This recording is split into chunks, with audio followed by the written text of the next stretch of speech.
your seasonal occupation. It's time to send in your application.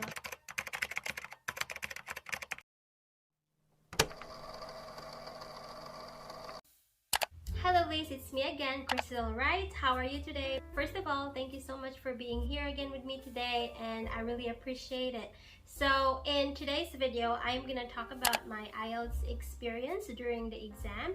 If you've been here in my channel for a while, then you've probably seen my last vlog when I went to Tennessee with my husband. This video today is actually related to that video, so if you wanna check that out as well. So without further ado, let's start.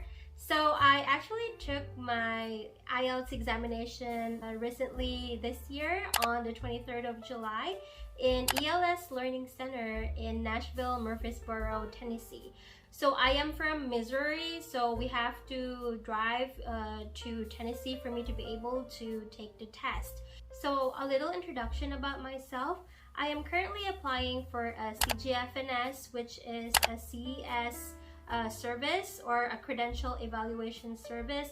This is applicable for those nurses who are foreign graduates or foreign candidates who wants to take the NCLEX RN here in the United States. So for us to be able to proceed regarding those process is one of the requirements is for you to be able to take an English proficiency exam. This is actually my fourth time taking the English proficiency exam. First is I took the TOEFL exam, which is a test of English for foreign language.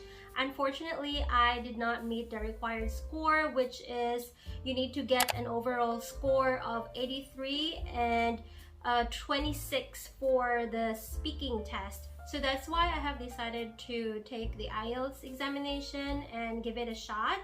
So every time I take that TOEFL exam, I just couldn't, achieve the goals or the required score. It was the best, decisions I've ever made because I only took it once. So in this video, I'm actually going to share to you guys about some of my preparations that I did during my review and some tips and tricks that I applied during the exam itself. And lastly, I would also like to, share about my results. So I hope you'll stick through the end of this video and let me know if you have any questions, and enjoy! Well, anyways, first and foremost, I would like to inform you guys that I'm not an expert nor trained or affiliated to any organizations that is related to IELTS. I am only here to share my experience or my journey during my review and on the day of the exam. And if this content would help you, that would be a great thing. Although I would require you to do a lot of research and check other resources and other reading materials or any IELTS review materials, which are all available online. I will also share with you guys some YouTube channels that actually help me a lot.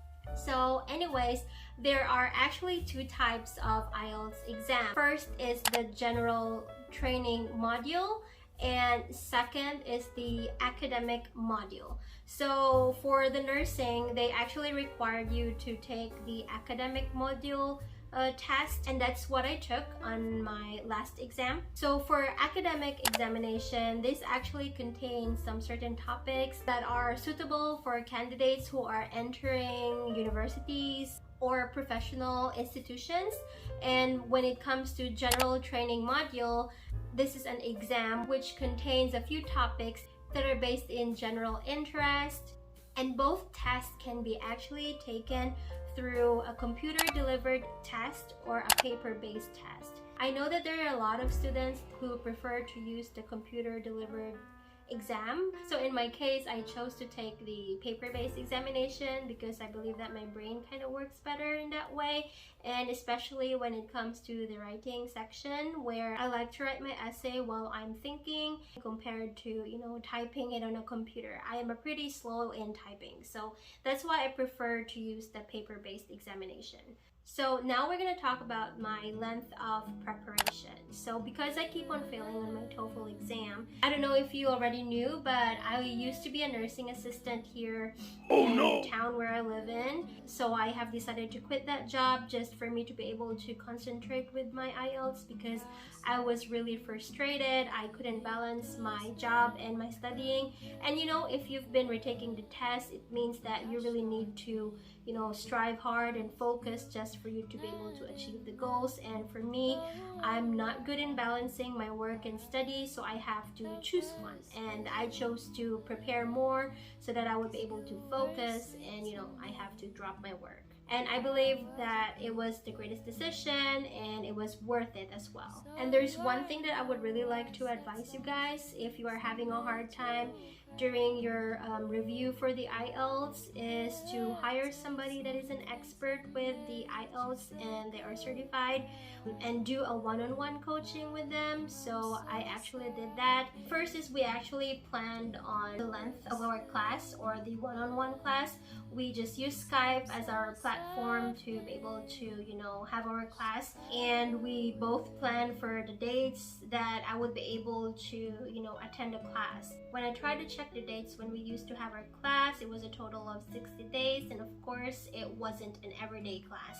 So it was 60 days and 2 hours every session, and we were actually focusing on speaking test and the writing test. So TOEFL is basically different compared to the IELTS examination. And during the first few weeks, I was actually having a hard time adjusting with the IELTS strategies, because I keep on thinking on the strategies that I used during the TOEFL examination. So it kind of confused me a lot, and it was very difficult for me to adjust and to move forward on the first few days of our class.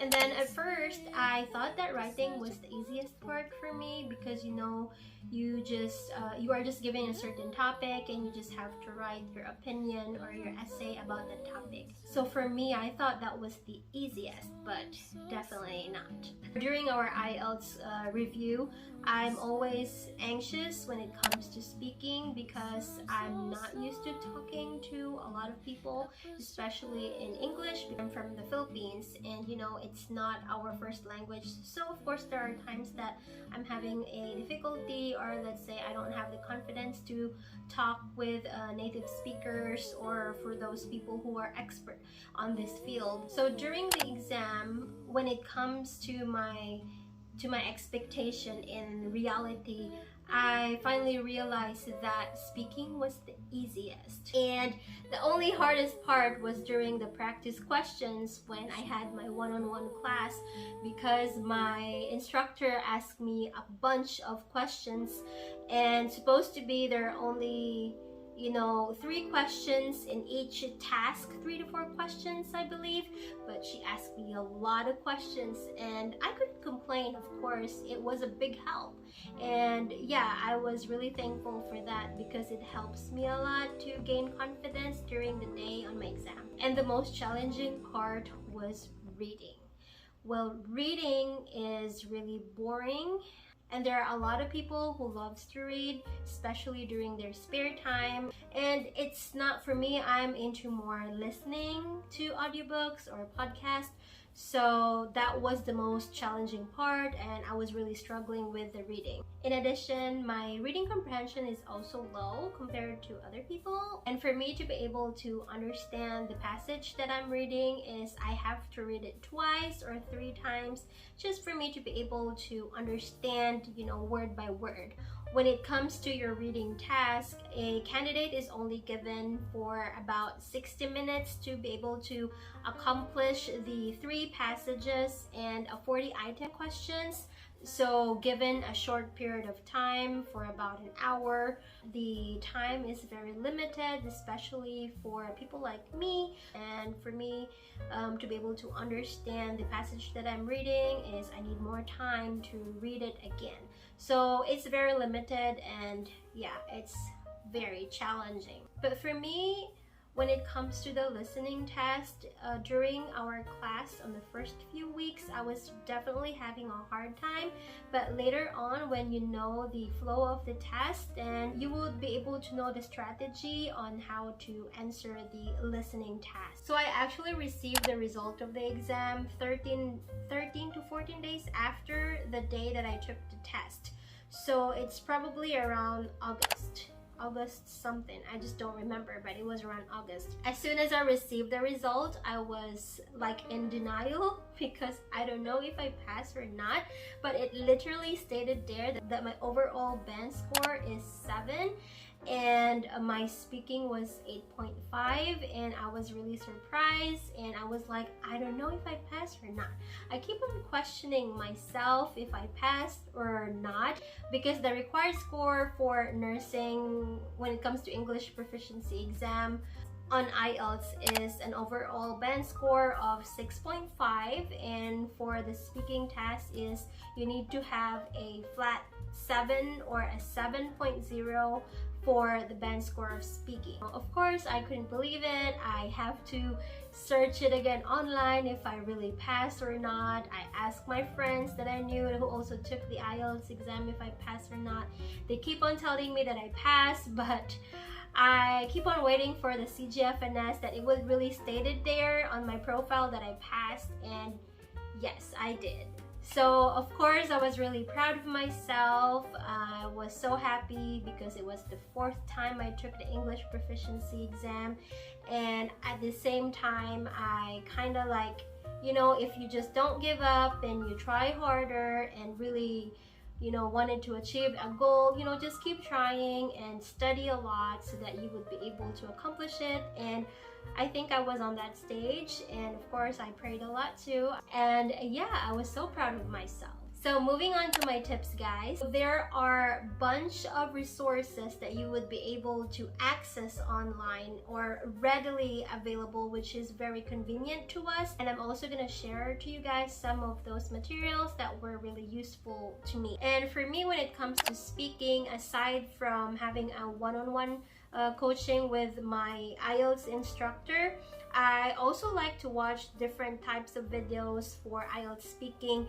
So the channel that is very helpful for me was the IELTS Dragon, because he provides a lot of, you know, questions and provide a few answers that are delivered in a natural manner, which is very helpful for us learners. So I watch a lot of his videos, and when it comes to like, it's only my spare time and I don't like to study and I just want to listen to IELTS speaking topics, I just try to search on YouTube that are speaking practice tests with a band score of 9 or 8, and try to also like pause every time they ask a question. You can, you know, pause the video or the audio and then try to answer it in your own way. I just listen to those practice questions and I pause it and then I answer it by myself, and then again I listen to the students answer.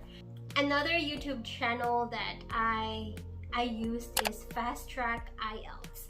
So yeah, I like to watch their videos a lot because it was very helpful for me. So they also provided a lot of tips on how to survive for the speaking test. I think it's a great way for you to, you know, increase your knowledge or find different strategies on how to answer the examiner. So moving on with IELTS listening, there are also a bunch of videos that you could actually use while doing the practice test.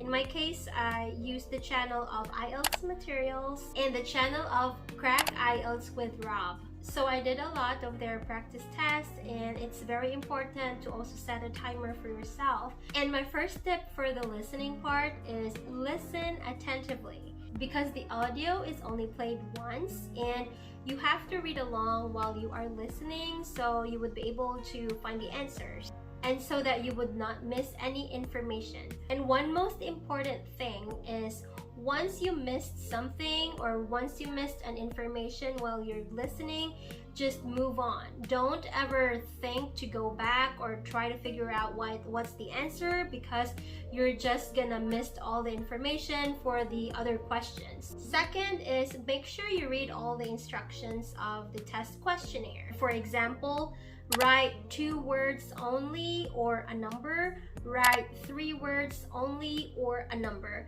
You have to be specific with your answers that it's only 2 words or 3 words or 1 word. So if you write more than the required words, I think it would affect your scores. And another thing is the speaker on the audio would actually give you instructions to read a few questions or read the certain details, so you have to pay attention for that as well. For example, the speaker would say, first you have some time to look at questions 1 to 5.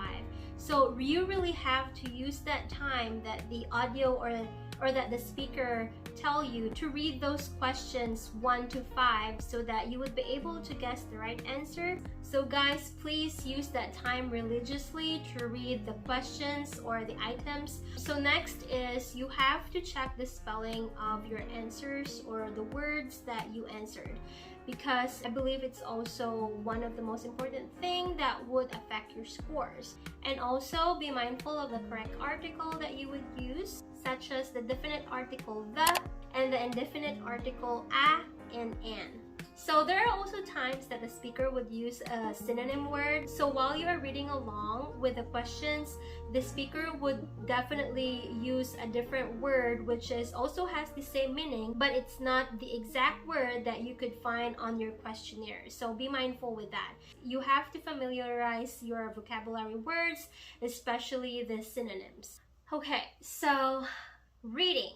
So since the reading part has a limited time, you have to be really mindful with your time management. So don't dwell too much on a certain questions if you cannot find the answer, and just leave it blank for a while and try to move forward for the next questions which you think that you would be able to find the answer. So one of the strategy that really worked for me was to read the questions first and then locate for the answer through scanning or skimming so that I would be able to manage my time. And usually when it comes to the reading task, the answers are in order. So the answer for the first questions is usually located on the first paragraph, and the second question's answer is on the next sentence or in the next paragraph. So for me, the first passage was the easiest, so I tried to spend at least 15 minutes for the passage and the question itself. And the second passage, I basically spend at least 20 minutes, as well as on the third passage. Third passage was the hardest. And yeah, one more thing, during the reading task, I actually do first all the fill in the blank questions as well as the multiple choice and the matching the hidden questions, as well as the true or false or the yes, no, or not given. Although I've always been having a hard time with the matching of the heading as well as the true or false type of questions. So just try to not dwell too much on that part, because that type of questions is very time consuming. Lastly, if you still got time with your reading part, try to review your answers. If you think that you needed to change that answer, you have to change it. If you think that that's really the best answer or that was the right answer. But try not to do a lot of alterations, because there's a tendency as well that it might affect your score, because you probably already had the right answer and then you change it to the wrong ones. If you have more time with your reading, try to review the answers, the spellings, or if you answered it on the right questions. So yeah, anyways, we are now in the writing part. And first of all, I thought that it was the easiest part of the test, but definitely it's not. It's very hard for me and it's very challenging as well. So first is you have to get evaluated. Like, while you are reviewing, you need somebody to evaluate it. Hire somebody, pay somebody. If you know someone that is an expert with IELTS, let them evaluate you, because I think it's very important. So I believe that the academic module is more argumentative type of essay. And for me, the only thing that you would be able to learn a lot is to practice a lot. So during the writing practice test, always set a timer as well, because your time again is very limited. And one of the strategy that my instructor told me is to always have an outline before writing the essay or the paragraph, which I believe that it was very useful for me, because there are times that you know the answer, you just don't know on how to write it because I don't have the outline. And I think it was a big help for me to be able to construct an essay. And it is very important to use a wide range of vocabulary words. When you're writing an essay, never use repetitive words. Always use synonyms and also transitional words, such as nevertheless, moreover, however, for an instance, as a result. Those kind of transitional phrases, always use those because it would actually add some points to your writing. And also, please check your spelling as well if it's correct, and I believe that would also affect your score. Always be mindful that you have the right spelling of the words. And my last tip for the writing test is, since the task 2 of the writing test is worth twice the mark of task 1, my instructor advised me to always do the task 2 first. So the reason behind this is, in case I run out of time in task 1, it won't highly affect my scores. And anyways, before I also forget, when it comes to speaking, try to loosen up. Just be normal, act normal, and try to pretend that you are just having a conversation with your family or your close friends, or just your, colleagues that you really like at work. And also do not get too distracted, because the speaker actually did not know you. They may look very intimidating at some point, but I don't think they are. So just relax and don't get distracted or stressed out. Also maintain an eye contact while you're talking to the examiner. Prepare yourself to talk any random topics. And there was also a website that I was able to access. I don't know if I could still access it, but it also has a lot of random questions that is very useful for the IELTS speaking. So I'll try to find it and I'll link it down for you below as well. So the evaluator is not gonna evaluate you according to your knowledge of the exam, but they are going to evaluate you on how you use the words, if you have a wide vocabulary and grammatical range, and accuracy, as well as how you deliver your fluency and pronunciation. As long as you're trying to have a conversation in a natural manner and avoid using those words such as or trying to have a prolonged period of time of thinking. Try to use the words correctly as well. And if you're not sure about those words, then just don't use it because it might affect your scores. Last but not the least, try to watch a lot of English movies or some interesting shows that are in English that you would like to watch. And for those people who don't like to watch any movies, then try to listen some podcasts that are in English as well, because that could practice or enhance your listening skills. And as well, you would be able to learn a lot of, vocabulary words or different kind of words that would be really useful for your preparation. As an Asian, or for the Asian community, of course, we would like to watch our favorite dramas. There are some people who are a fan for K-dramas, which are Korean TV shows, and I myself love to watch anime, but it's been a while that I haven't watched some anime, so try to avoid those kind of movies or shows. If you really want to watch a Korean drama or an anime, then probably look for those Asian movies that has an English dub, because you could still feel like they are talking in English. So for your own good, avoid movies that are not English at all costs, because you need to focus on your goals, that you have to take this test one time only. It's, once you're done with this test, then you could watch all the movies that you like, even though it's a Filipino language, Chinese language, or any Asian movies that you would want to watch. So just for this time while you're preparing, just avoid those kind of movies that are not in English. Always talk in English at all times. So try to talk with your family and friends that you are trying to prepare for your English proficiency exam. It's either IELTS or TOEFL. tell them that you need their help, and it's really great if you guys talk in English. So that's it. It was a little long. It was a kind of long video, but I'm really thankful that you really stick through the end of this video. I really appreciate you guys. So I probably need another part 2 of this video and talk about my experience, the actual experience during the test. Yeah, I'm gonna talk about it on my next one.